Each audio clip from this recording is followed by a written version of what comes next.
Hello guys! Hello Virgo! Welcome dito sa aking channel. Kapalaran na 888 Virgo. Alamin natin kung anong messages, vibration, gabay, energy para sa lahat ng Virgo. Tayo weekly tarot readings. So I hope na makuha mo yung energy. Okay, first two cards natin Virgo. First two cards mo, number 11 and number 7, community and cornucopia. Okay? Cornucopia, guys, is all about blessings. It's all about unexpected. It's all about new beginnings. It's all about enormous, huge blessings na hindi natin ini-expect. Okay?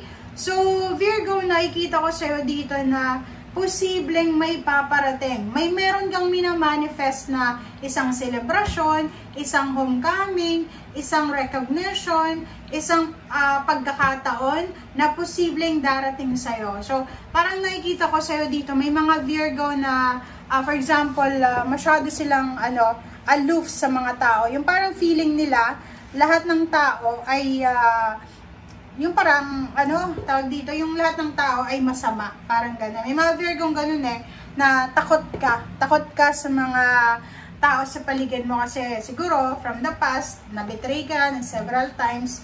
And nakikita ko sa'yo ngayon na if ever lang makatagpo ka ng isang community, ng isang company, ng isang group of individuals na pwedeng resonated sa energy mo, sila yung posibleng makakatulong sa'yo para maging maganda yung takbo ng iyong buhay. Okay?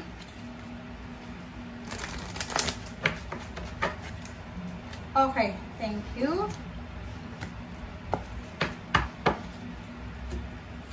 First card natin is hope.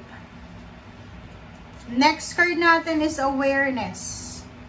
Okay, hope and awareness.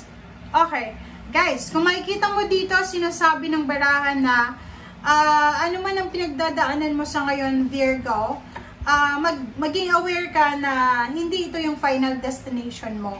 Halimbawa ngayon, unemployed ka. Hindi ibig sabihin na hanggang dyan ka na lang, unemployed ka, kasi pwede ka naman makahanap ng trabaho in few months, in few days. Nakikita ko sir dito, masyado kang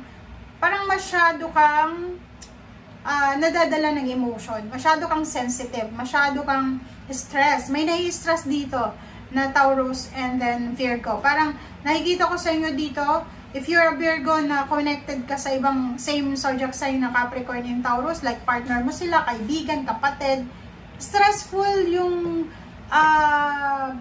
araw-araw nyo eh. So, nakikita ko sa'yo dito na maging aware ka na may pag-asa pa.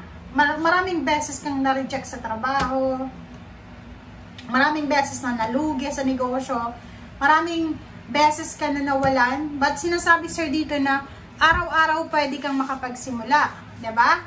Araw-araw ka, pwede kang makapagsimula. Pasensya na guys kung, nagalaw na naman ang ating, Okay? Pasensya na.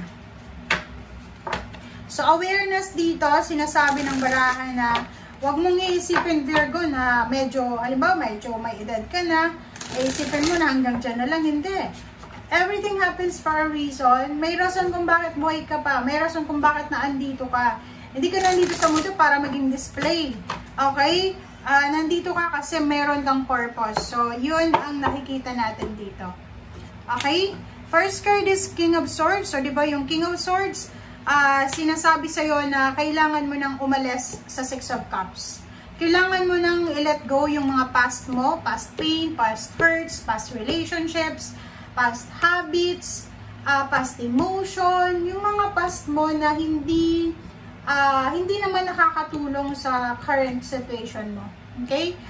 So, yung Six of Cups mo dito, sinasabi ng baraha na kailangan mo nang i-let go yung mga emosyon, tao, sitwasyon, environment na alam mo na hindi na productive and hindi na resonated sa kung ano yung meron ka sa ngayon.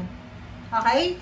King of Sword, maging determinado ka, maging dedicated ka, maging, parang alam yon, direct ka dapat sa goal mo na kailangan kong makaiwas dito. Kailangan ko ng damputin to at itapo na. Diba? Hindi ko na dapat siya balikan. Hindi ko na dapat siya bigyan ng pansin. Parang ganon. Okay? And this week, sinasabi Sir Virgo na kinakailangan mo ng sobrang temperance, patience. Okay? Kailangan mo ng sobrang pasensya. And at the same time, sinasabi ng barahan na kailangan mong ibalik yung dati mong sigla. Kailangan mong ibalik yung dati mong saya. Kailangan mong ibalik yung dati mong ngiti. Kailangan mong ibalik yung pagiging masayahin, pagiging joker, pagiging easy-go-lucky na Virgo. Kasi masyado ka ng stress.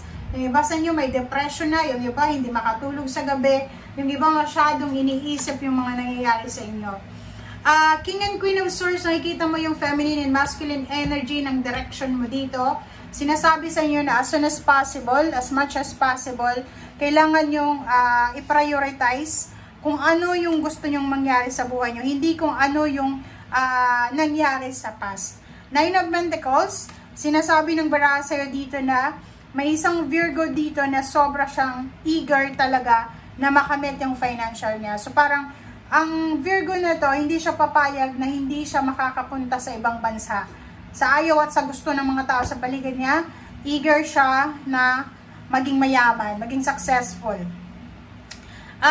King of Pentacles, so nakikita ko sir dito simula sa linggong ito, ang Virgo na to ay sobra siyang tawag dyan, sobrang motivated, sobrang masipag, sobrang goal-oriented siya na sinasabi niya sa sarili niya na hindi siya papayag hanggat hindi niya nakakamit kung ano yung talagang para sa kanya. Okay? And yun, so dito sa ilalim niya is Chariot, sinasabi ng baraha, may mga Virgo dito na nagpaplanong mag-travel, bumili ng sasakyan, lumipat ng trabaho, or pwedeng mag-iba ng relationship, 'di ba? So, yung iba sa inyo dito sinasabi na kinakailangan nyo ng control, disiplina sa sarili. Okay, comment down below yung mga Virgo dyan. Virgo, bata ka pa, nasa below 30 years old ka, may asawa, malayo sa asawa, mag-iingat ka sa temptation, kasi nakikita ko sa'yo dito na posibleng maliko ka ng landas. Pwede kang matempt dahil wala yung asawa mo, pwede kang magkaroon ng temptation dahil wala siya, so ingat-ingat ka. Okay? Nakikita ko sa'yo dito na yung mga may problema sa relationship ay posibleng maayos to ngayong katapusan ng Marso. Nakikita ko rin sa inyo dito yung relocation. Pwedeng lilipat ka, magta-travel ka with your loved ones, with your spouse, or kung sino man ito na direktang related sa'yo. Okay? Thank you guys for watching. Bye!